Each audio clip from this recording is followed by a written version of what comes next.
बघा आता इथं एक प्रॉब्लेम आहे, find range and coefficient of range of following distribution. बरं, इथं दिलेलं आहे. ठीक आहे. मग आता याच्यामध्ये बघा आपल्याला काय करायचं आहे की आपल्याला इथं त्यांनी डाटा दिलेला आहे आणि त्या डाटाच्या करस्पॉन्डिंग फ्रिक्वेन्सी पण दिलेली आहे. ठीक आहे. ना आपल्याला काय फाइंड आउट करायचं आहे, रेंज आणि कोएफिशियंट ऑफ रेंज. ठीक आहे. तर बघा आता असं डाटा जर दिलेला असेल तर याच्यामध्ये फ्रिक्वेन्सी बघायची नाही. ठीक आहे. आता याच्यामध्ये हा डाटा बघायचा, तर याच्यामध्ये सगळ्यात स्मॉलेस्ट व्हॅल्यू कुठली आहे, तर मग सगळ्यात पहिले स्मॉलेस्ट व्हॅल्यू घ्यायची. मग इथं लिहायचं smallest value of X I. ठीक आहे. फ्रिक्वेन्सी बघायची नाही.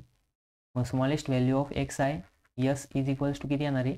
मग बघा आता हे बघायचं नाही, एक्स आयमध्ये सगळ्यात स्मॉलेस्ट व्हॅल्यू कुठली, 10, 20, 30, 40, 50मध्ये सगळ्यात स्मॉल आहे 10. ठीक आहे. आता त्याच्यानंतर ना याच्यामधली सगळ्यात लार्जेस्ट व्हॅल्यू बघायची. मग इथं largest value of X I equals to L equals to सगळ्यात लार्जेस्ट किती आहे, 50. ठीक आहे. मग आता रेंजचं फॉर्म्युला सगळ्यांना माहिती आहे, रेंज काय राहतं, तर रेंज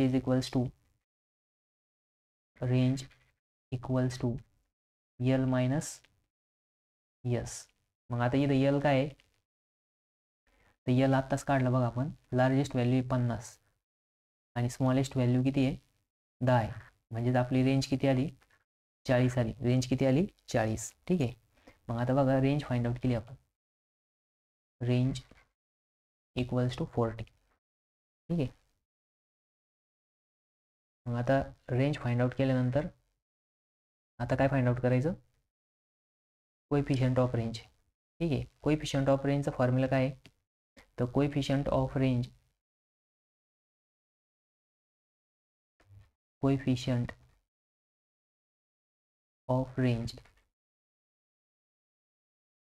इक्वल्स टू काय येतं, L minus S upon L plus S. ठीक आहे. मग आता बघा यल किती आहे, तर यल आहे बघा आपलं इथं 50 मायनस 10 अपॉन यल किती आहे इथं 50 प्लस 10, म्हणजेच ते किती येणार आहे 40 अपॉन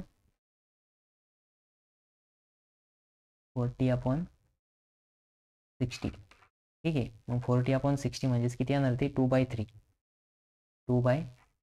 म्हणजे हा 0 0 कट झाला, 2 दुणे 4 2 त्रिक 6 आणि 2/3 म्हणजेच 0.667. मग आपलं कोएफिशियंट ऑफ रेंज किती आला, मग बघा coefficient of range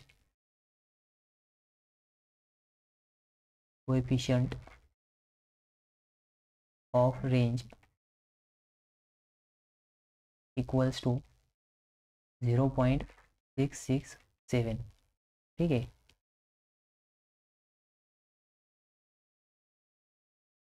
coefficient of range किती आली, 0.667.